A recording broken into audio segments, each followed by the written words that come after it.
Hello everyone. आजिर Odia grammar class को मु तुम समस्त को स्वागत करुच्ची। आजिर क्लास रे आमे पढ़िबा विशेष्य विशेष्यर कंप्लीट कॉन्सेप्ट आमे डिस्कशन करिबा। क्लास आरंभ करिबा पूर्वरु मु तुम समस्त को कहि रखिबा को चाहूची जे क्लास जदि भलो लागुची तेबे वीडियो को लाइक करंतु। जदि बुझी पारुनो कमेंट सेक्शन रे लिखि पारियो। आउ जदि पसंद आसुनी वीडियो को डिसलाइक करिकि जाई पारियो, किछि प्रॉब्लम नाही हैला। किंतु वीडियोटी को शेष पर्यंत देखंतु। तुम्हें 2-3 मिनिट देखिले किछि भी बुझी पारिबो नाही।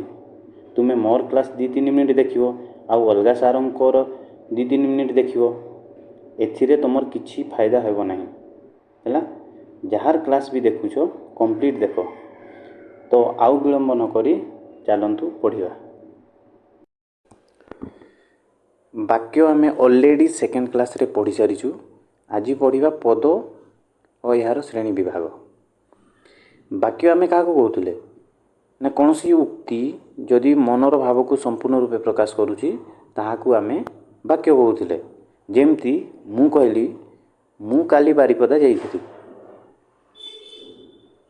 ए उक्तिटी मोर मनर भाव को संपूर्ण रूपे प्रकाश कला।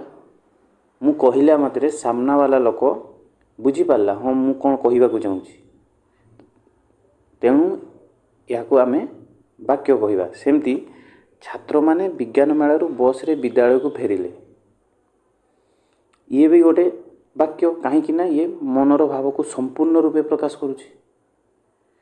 तो वाक्य तो आमे जानिछु, आमे जानिले वाक्य कौन। अच्छा पद आमे क्या कहवा ना वाक्यर प्रत्येक अंश को आमे पद कहवा। जेमती ई वाक्यटी रे मु काली बारिपदा जाइथिली, ये प्रत्येक गोटे गोटे पद। बुझी पारलो। सबु बेले देखिवो जेकोसी गोटे वाक्य लेखाई थिवो सेठी जेते भी पद थिवो प्रत्येक पद मध्य किछि फांका स्थान थिवो। बुझी पारलो। दीटा पद को केबे सांगरे लेखा जाएनी। जदि सांगरे लेखाई लगी लगी लेखाई तामाने सी गोटे पद वाक्य से गोटे पद हिसाब से गोटे पद भाव में व्यवहृत होइछि। बुझी पारलो। जेमती मु काली बारिपदा जाइथिली, मु को छाड़ी काली लेखाई, काली को छाड़ी बारिपदा लेखाई, बारिपदा को छाड़ी टिके छाड़ी जाइथिली लेखाई। तो ये 1 2 3 4 ये टोटाल 4टी पद अच्छी। बुझी पारलो। सेमती छात्र माने विज्ञान मेलारू बस रे विद्यालय को फेरिले, ये क्लीयरली देखा जाउछि 1 2 3 4 5टा पद अच्छी। बुझी पारलो। आमे जानी गलु पद कौन ना वाक्यर प्रत्येक अंश को आमे पद कहलु। आमे एटा भी जानलु जे कौन सी उक्ति जदि मनर भाव को संपूर्ण रूपे प्रकाश करुच्ची ताहाकू आमे वाक्य कहवा। राइट। तो जेतेबेले एक बा एकाधिक पद मिसिकी मनर भाव को संपूर्ण रूपे प्रकाश करुचंदी ताहाकू भी आमे वाक्य कहवा। एटा होची वाक्यर आउ गोटे डेफिनेशन। तो एक बा एकाधिक पद गोटे पद नहीं कि भी गोटे वाक्य हो पारिबो। एक बा एकाधिक ता माने गोटे पद को नहीं कि भी वाक्य हो पारिबो।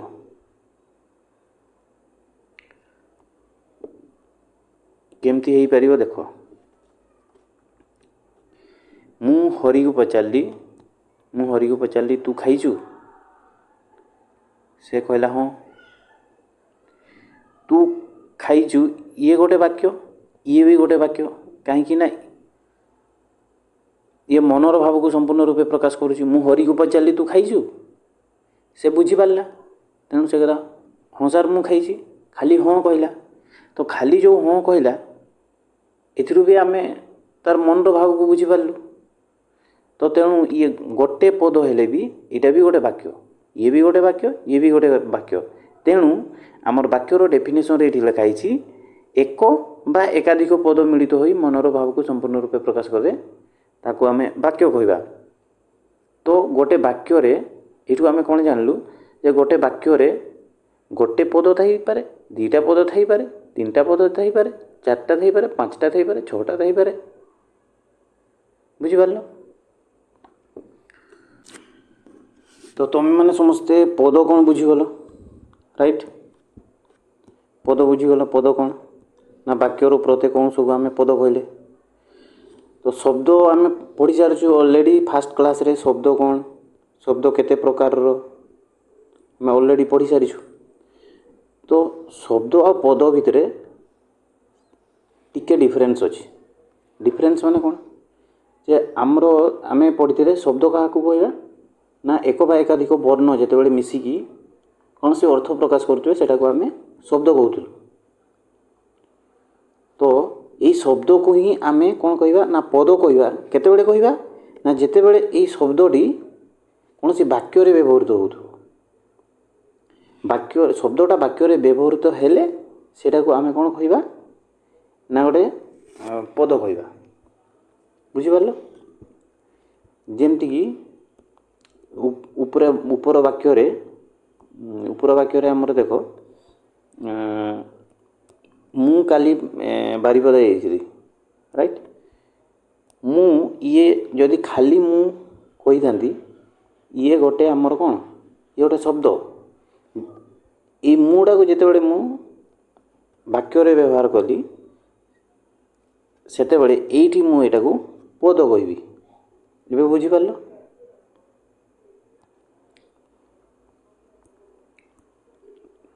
तो शब्द आउ पद मध्य डिफरेन्स जानीपार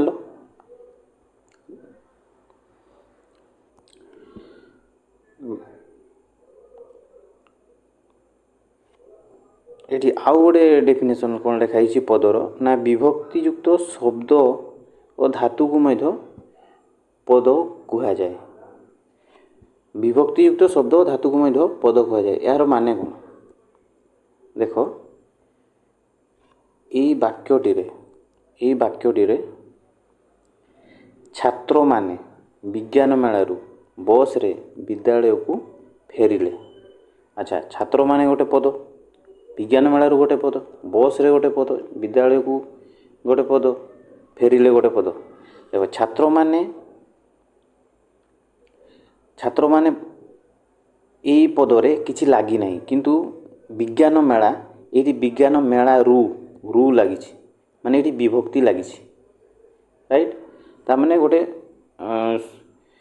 शब्द रे ये विभक्ति युक्त हो विज्ञान मेला रू बस रे राइट विद्यालय को ये कु लगी बस रे लगी ये गोटे कौन ये हूँ आमर विभक्ति आम पढ़ा आग को राइट तो ये आमर कौन कहूँ ना विभक्तियुक्त शब्द धातु को मध्य आम कौन कहवा ना पद कहवा बुझिपार ता माने ये जो विज्ञान मेलारू आ बस रे विद्यालय को ये प्रत्येक रे विभक्ति लगी या भी आम पद कहवा और छात्र माने ये कौन सी विभक्ति लगी नहीं हेले भी आम यहाँ कौन कहवा ना पद कहवा बुझिपार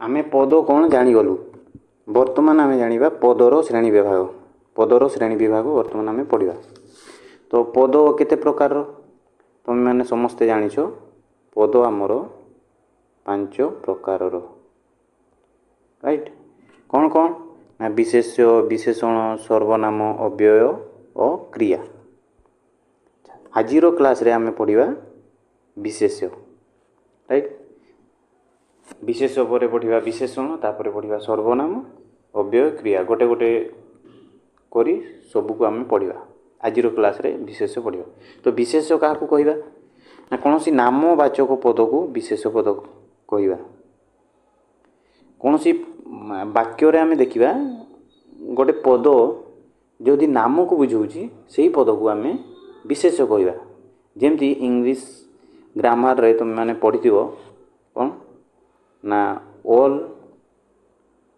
names are called what noun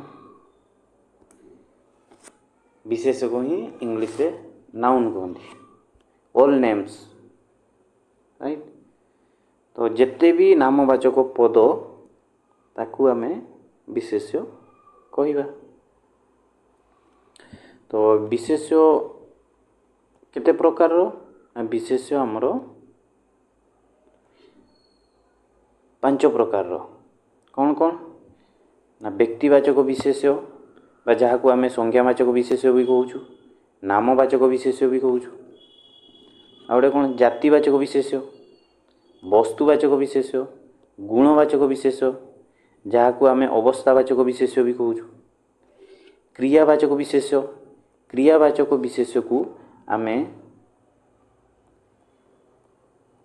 କ୍ରିୟାଜ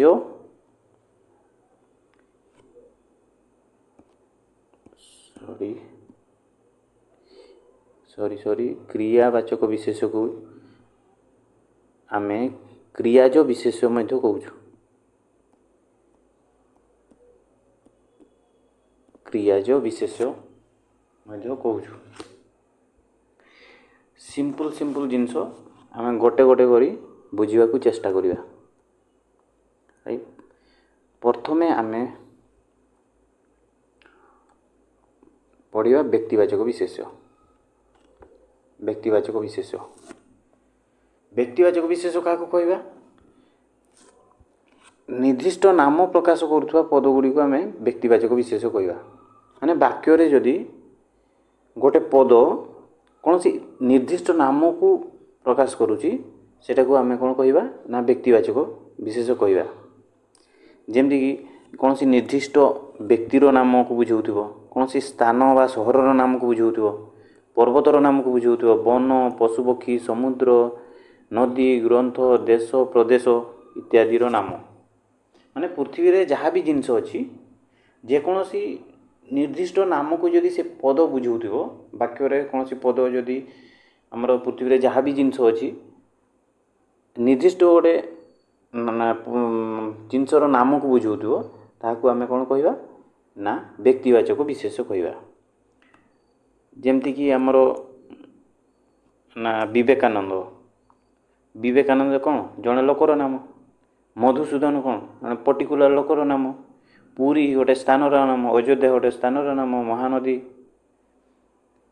କ'ଣ ଗୋଟେ ନଦୀର ନାମ, ବୈତରଣୀ ଇଏ ଗୋଟେ ନଦୀର ନାମ, ହିମାଳୟ ପର୍ବତର ନାମ, ଦେଓମାଳି ଇଏ ବି ଗୋଟେ ପର୍ବତର ନାମ, ଭାରତ ଗୋଟେ ଦେଶର ନାମ, ନେପାଳ,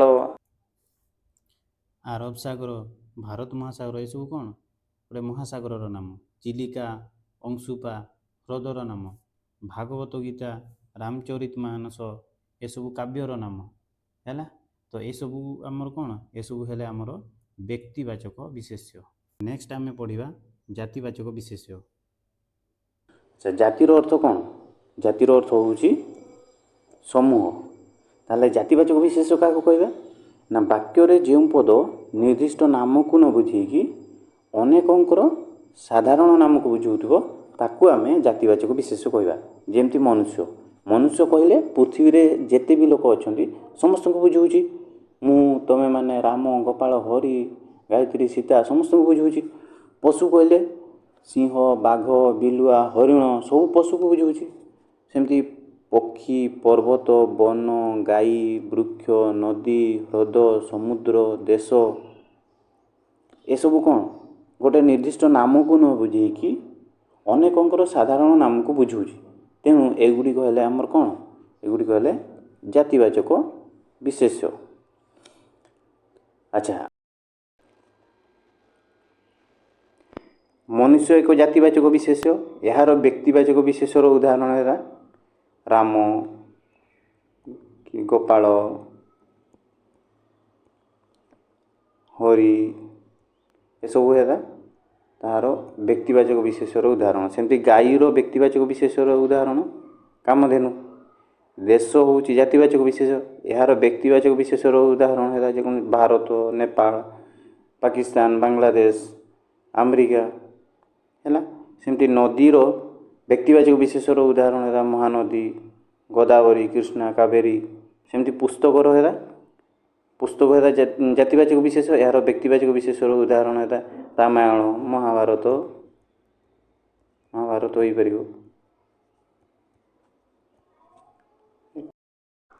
ଏଇଠି ଆମର ଏକ୍ଜାମ୍ରେ ଗୋଟେ କୋଶ୍ଚିନ୍ ଆସେ ଯେ ଗୋଟେ ଦେଇଥିବ ସେ ଜାତିବାଚକ ବିଶେଷ୍ୟ କହିବ ଏହାର ବ୍ୟକ୍ତିବାଚକ ବିଶେଷ୍ୟର ଉଦାହରଣ ଦିଅ। ଯେମିତିକି ସେ ଦେଇଥିବ ଦେଶ ଜାତିବାଚକ ବିଶେଷ୍ୟ, ଏହାର ବ୍ୟକ୍ତିବାଚକ ବିଶେଷର ଉଦାହରଣ ନିମ୍ନଲିଖିତ ମଧ୍ୟରୁ କେଉଁଟା? ତ ସେଇଠି ଆମର ଚାରିଟା ଅପସନ୍ ଥିବ, ଚାରିଟା ଅପସନ୍ରୁ ଗୋଟେ ଅପସନ୍ରେ ଦେଶର ନାମ ଥିବ, ତ ସେଇଟା ହେଇଯିବ ଆମର ଆନ୍ସର୍। ତ ବୁଝିପାରିଲ? ତାମାନେ ସେ ଯଦି ଦେଇଥିବ ମନୁଷ୍ୟର ନାମ ସେ ଦେଇଥିବ, ଲୋକର ଯେକୌଣସି ଗୋଟେ ଲୋକର ନାଁ ଦେଇଥିବ, ସେଇଟା ହେଉଛି ତା'ର ବ୍ୟକ୍ତିବାଚକ ବିଶେଷର ଉଦାହରଣ। ଗାଈ, ସେମିତି ଗାଈର କାମଧେନୁ ଆମେ ଜାଣିଲେ ସେମିତି। ନେକ୍ସଟ ଆମେ ପଢ଼ିବା ନାମବାଚକ ବା ବ୍ୟକ୍ତିବାଚକ ବିଶେଷର ଜାତିବାଚକ ବିଶେଷ ରୂପେ ବ୍ୟବହାର। ଏଇଠି ଲେଖିଦିଅ, ଭେରି ଭେରି ଇମ୍ପୋର୍ଟାଣ୍ଟ।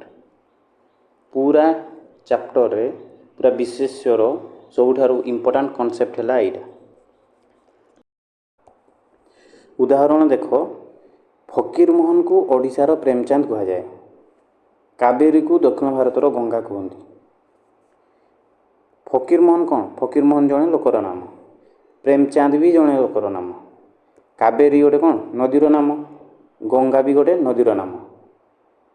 ଆକ୍ଚୁଆଲିରେ ଦେଖିବାକୁ ଗଲେ ଏସବୁ କ'ଣ? ଫକୀରମୋହନ, ପ୍ରେମଚାନ୍ଦ, କାବେରୀ, ଗଙ୍ଗା ଏସବୁ କ'ଣ? ବ୍ୟକ୍ତିବାଚକ ବିଶେଷ। କିନ୍ତୁ ଏଠାରେ ଗଙ୍ଗା ଆଉ ପ୍ରେମଚାନ୍ଦ ବ୍ୟକ୍ତିବାଚକ ବିଶେଷ ନ ହୋଇ ଜାତିବାଚକ ବିଶେଷ ରୂପେ ବ୍ୟବହାର ହେଇଛନ୍ତି। ଜାତିବାଚକ ବିଶେଷ।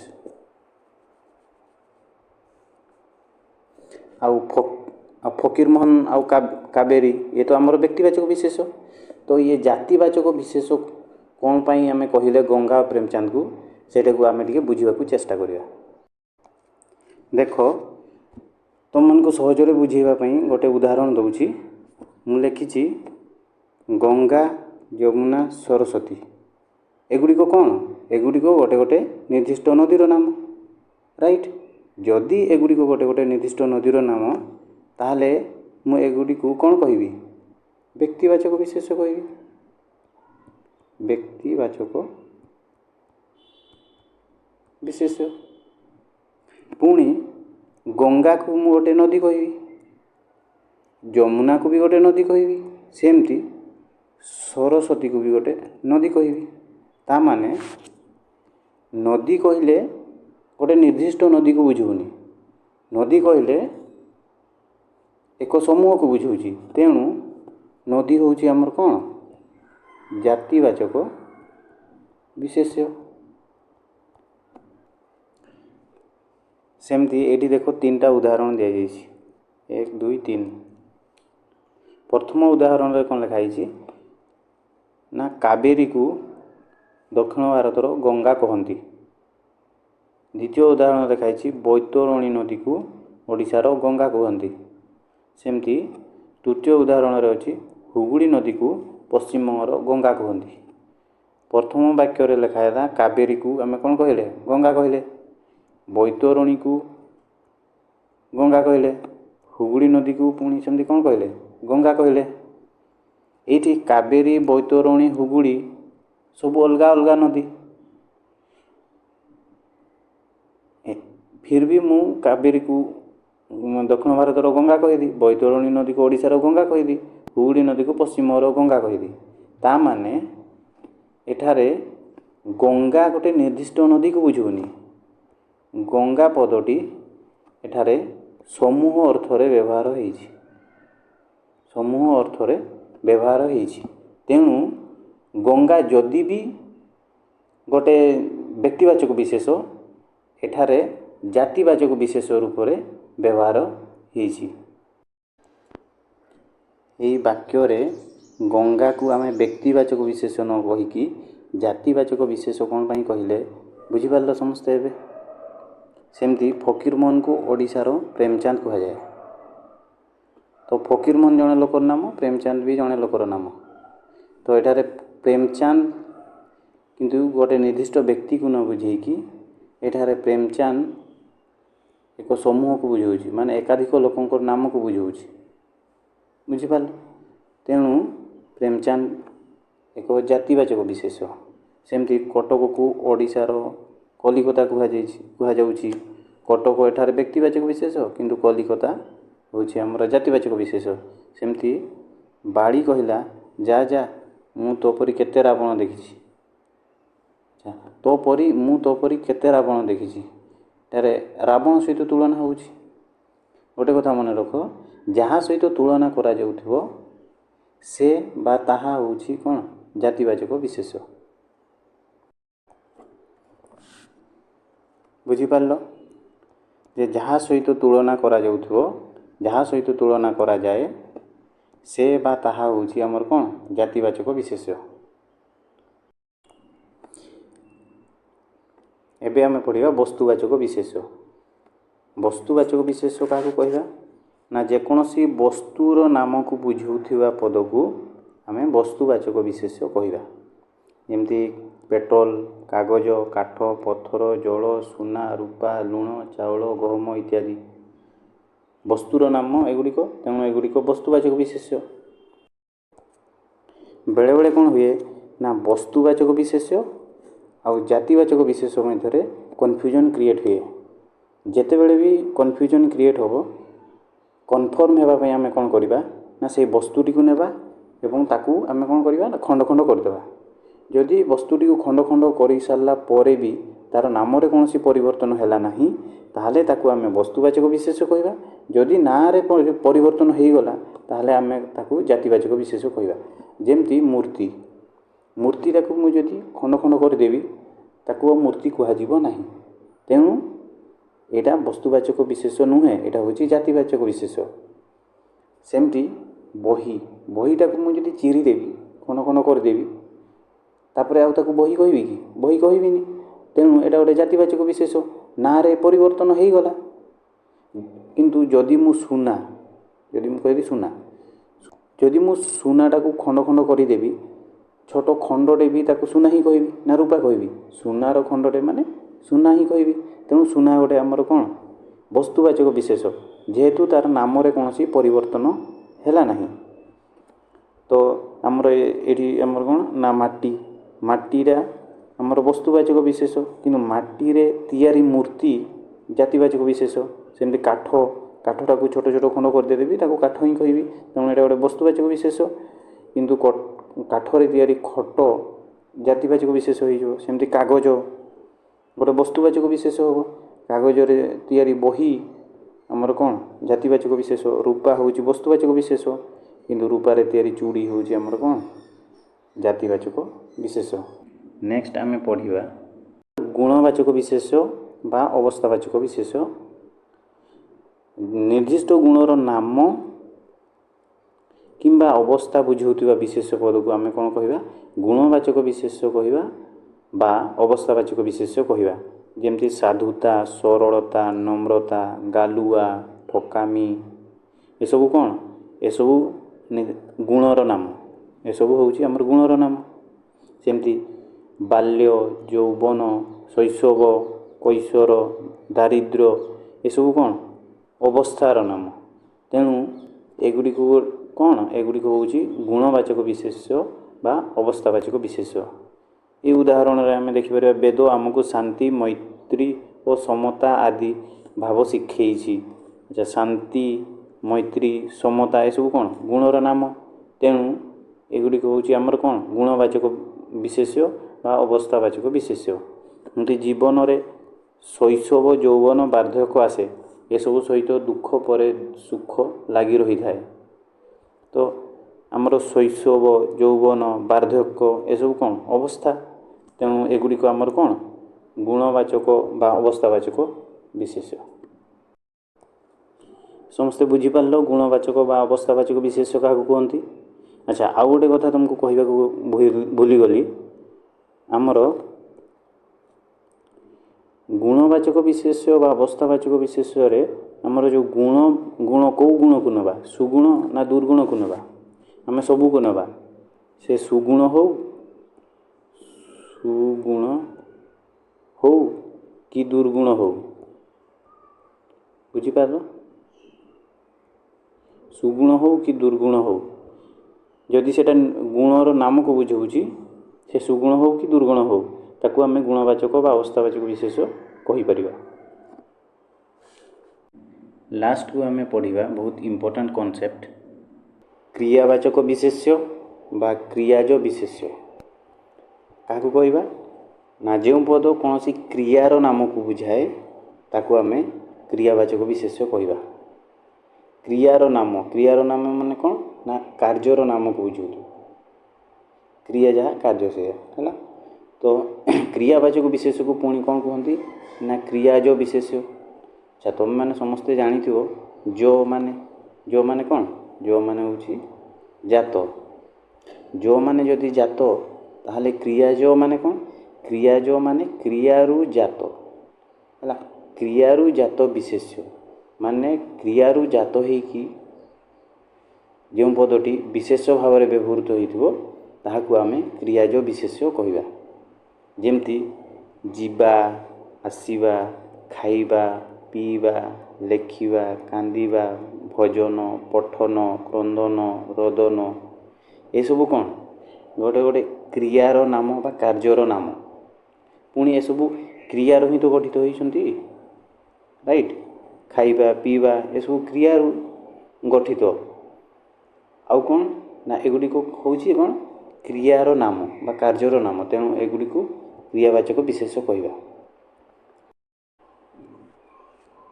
एबे बुझीगल समस्ते क्रियावाचक विशेष बा क्रियाज विशेष क्या कहती क्या कहती ना जदि पदटी कार्य बा क्रियार नाम को बुझाउथिबो ताकू आम कहवा क्रियावाचक विशेष कार्य बा क्रियार नाम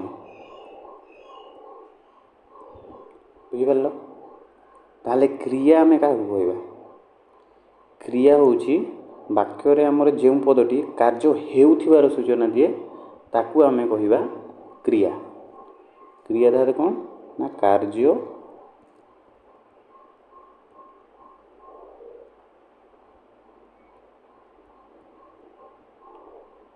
हेउथिबार सूचना जे दिए से पदटी को आम कौन कहवा सूचना दिए माने कार्य हेउथिबार जना पड़े जो पदरू ताकू आम क्रिया कहवा।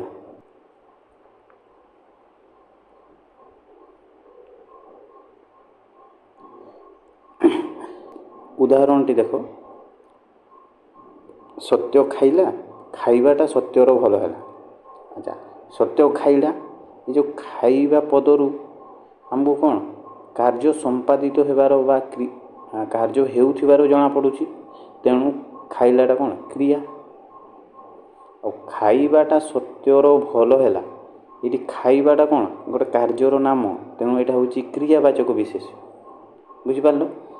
ताहले एई वाक्य क्रिया कोटा हैला एई वाक्य क्रिया हूँ हैला।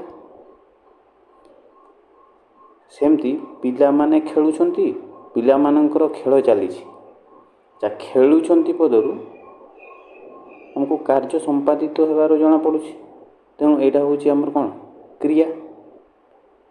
द्वितीय वाक्य आमर कौन पिला मानकर खेल चली ये खेल कौन गोटे कार्यर नाम है ना गोटे कामर नाम तेणु यहाँ हूँ कौन ना क्रियावाचक विशेष्य। आउ चलीटा आमर कौन क्रिया ये वाक्य चलीटा हूँ क्रिया।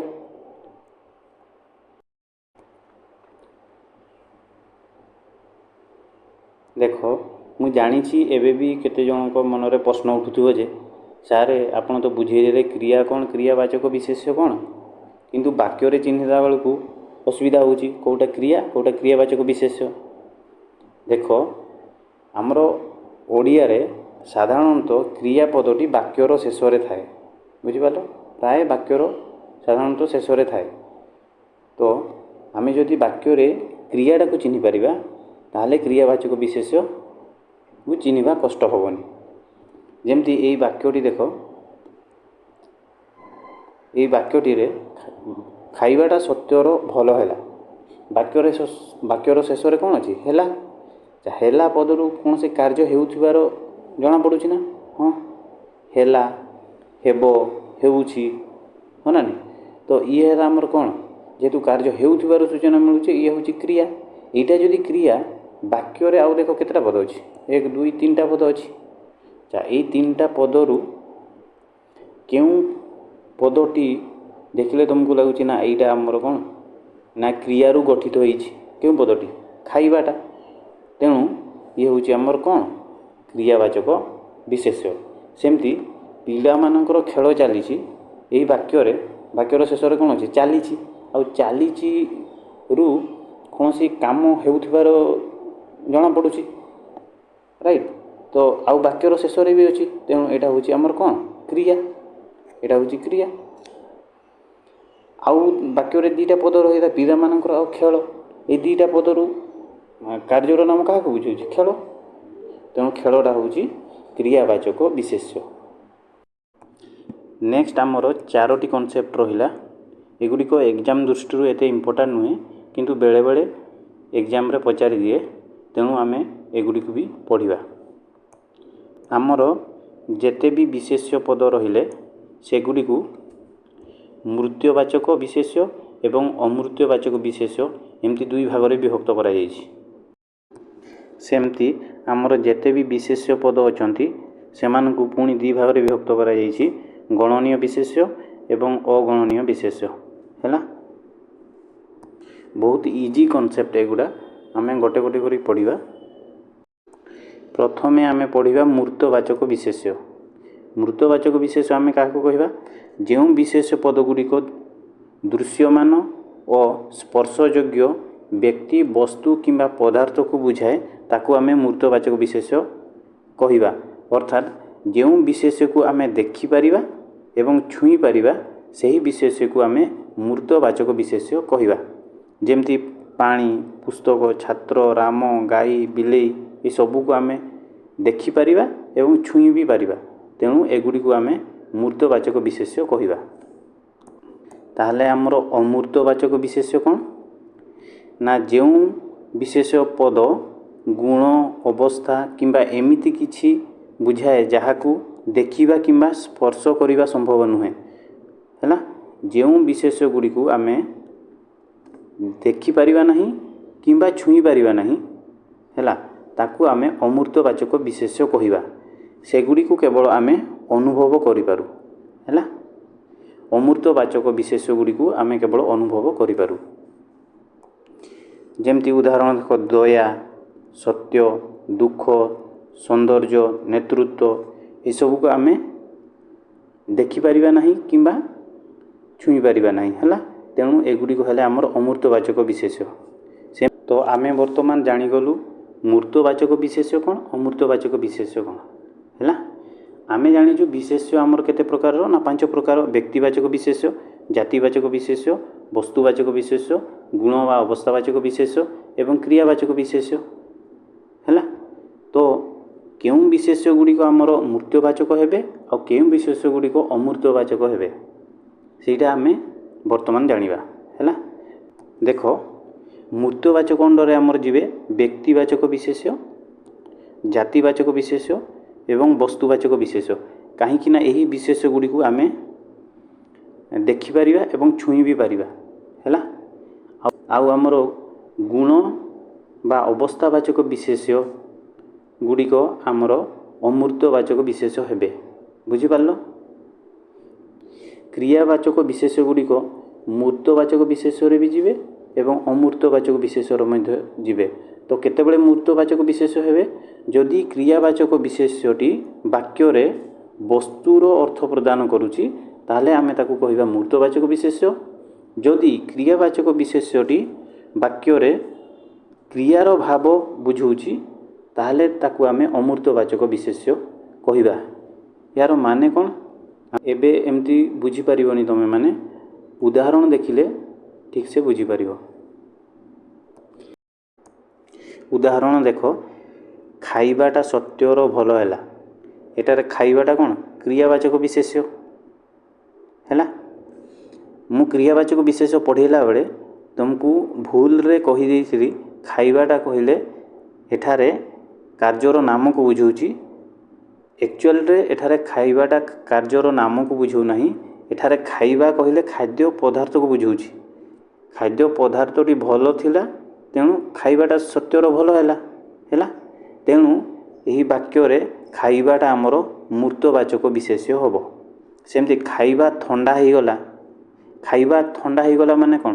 ଖାଇବା ଜିନିଷଟା ଥଣ୍ଡା ହେଇଗଲା। ତାମାନେ ଏଠାରେ ଖାଇବା କାର୍ଯ୍ୟର ନାମକୁ ବୁଝାଉନି, ଖାଦ୍ୟ ପଦାର୍ଥକୁ ବୁଝାଉଛି, ଖାଇବା ଜିନିଷକୁ ବୁଝାଉଛି। ଖାଇବା ଜିନିଷକୁ ଆମେ ଛୁଇଁ ପାରିବା ଏବଂ ଦେଖିପାରିବା। ତେଣୁ ଏଠାରେ ଖାଇବାଟା ଆମର କ'ଣ?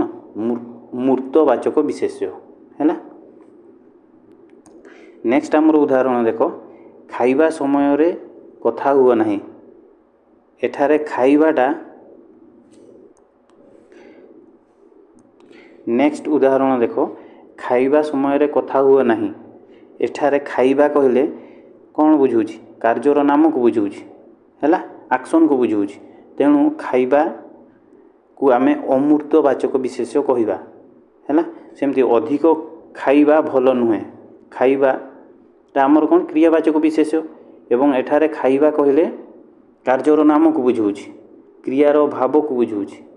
ତେଣୁ ଏହାକୁ ଆମେ ଅମୂର୍ତ୍ତବାଚକ ବିଶେଷ୍ୟ କହିବା।